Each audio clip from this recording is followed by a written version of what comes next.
ان گنت احادیث، جھوٹی احادیث کو جنم دیا، جھوٹی احادیث کو جنم دیا.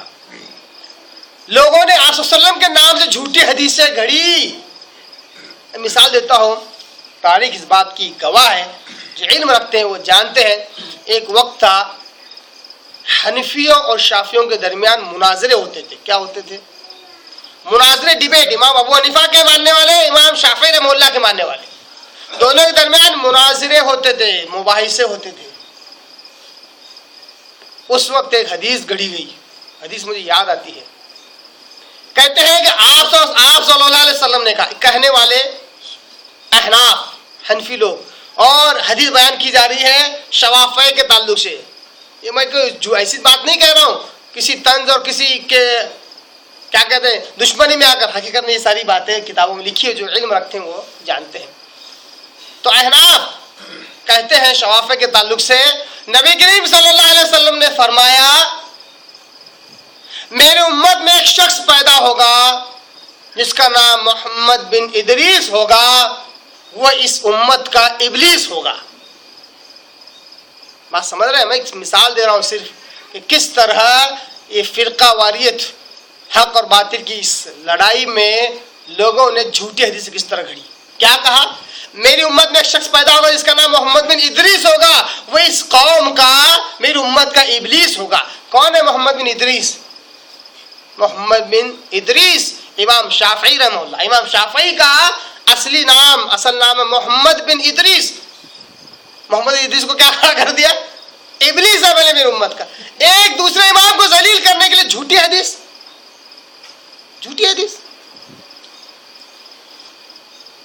ایسی اگر میں مثالیں دیتا جاؤں تو لوگوں کو بری لگیں گی، مگر حقیقت میں نبی کے نام سے جھوٹی باتیں گڑی، ایک امام کو بڑھانے کے لیے، ایک امام کو گھٹانے کے لیے، ایسی بھی باتیں.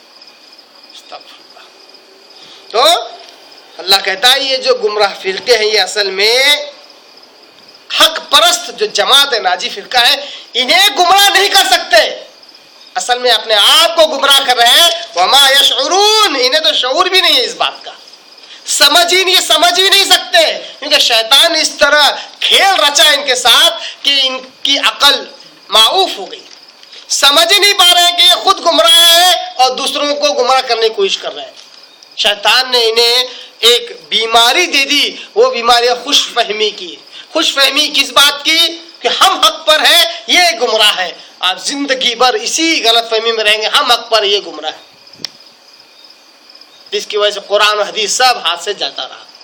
جب حق پر جماعت کی صفت یہ ہونی چاہیے کہ شاید میں گمراہ ہوں، اب میری اصلاح کیسے ہوگی؟ اللہ کی کتاب سے اور پیارے آقا صلی اللہ علیہ وسلم کے فرمودات سے.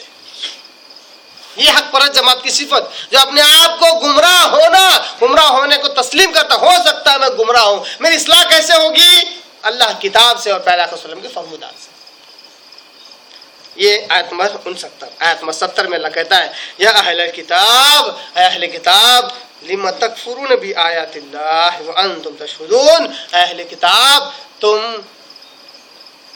اللہ کی آیتوں کا انکار کیسے کر سکتے ہو؟ وانتم تشہدون، جبکہ تم اچھی طرح جانتے ہو، تم گواہ ہو، تم گواہی رکھتے ہو، تمہارے پاس دلیلیں موجود ہیں، پھر بھی تم اللہ کی آیتوں کا انکار کیسے کر سکتے ہو؟ اشارہ کس طرف ہوا؟ اشارہ ہوا پیارے آقا صلی اللہ علیہ وسلم کے تعلق سے کہ آئے اہل کتاب،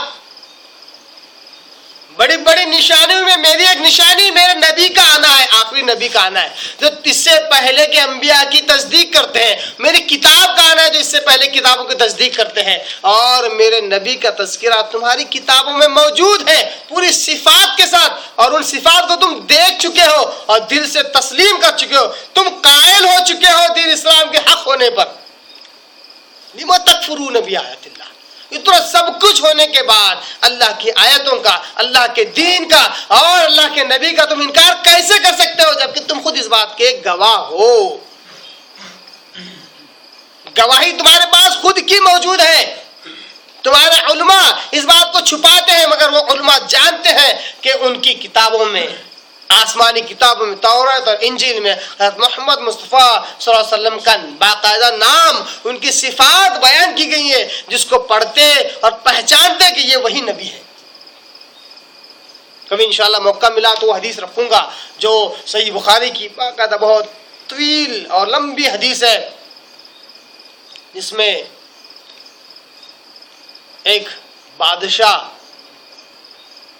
اس کے پاس ابو سفیان اسلام قبول کرنے سے پہلے جاتے ہیں. وہ بادشاہ چند سوالات کرتا ہے ابو سفیان سے. وہ سوالات ایسے ہوتے ہیں جس سے کہ واقعی کہ آپ صلی اللہ علیہ وسلم نبی ہے یا ایک جھوٹے دعوے دار ہیں، اس بات کا فرق ہو جاتا ہے. جو وہ سوالات کرتا ہے، وہ سوال کا جواب جیسے ہی اس کو ملتا ہے اس بادشاہ کو، وہ کہتا ہے یقیناً یہ آدمی ایک نبی ہے.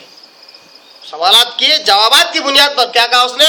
یقیناً یہ ایک آدمی، یہ جو آدمی یہ نبی ہے، یہ کوئی جھوٹا دعوے دار نہیں ہے.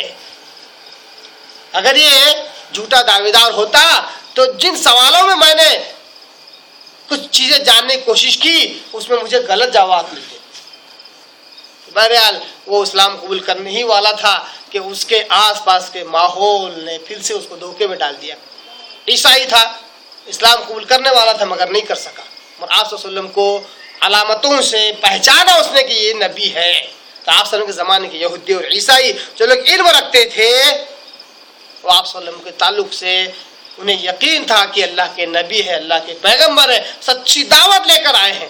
تو اللہ کہتا ہے کہ یا اہل کتاب لم تکفرون بآیات اللہ، اے اہل کتاب تم اللہ کی آیتوں کا کس طرح انکار کرتے ہو، اللہ کی کتاب کا کس طرح انکار کرتے ہو، میرے نبی کا کس طرح انکار کرتے ہو، وانتم تشہدون، جبکہ تم خود گواہ ہو، تمہارے پاس پورا علم موجود ہے.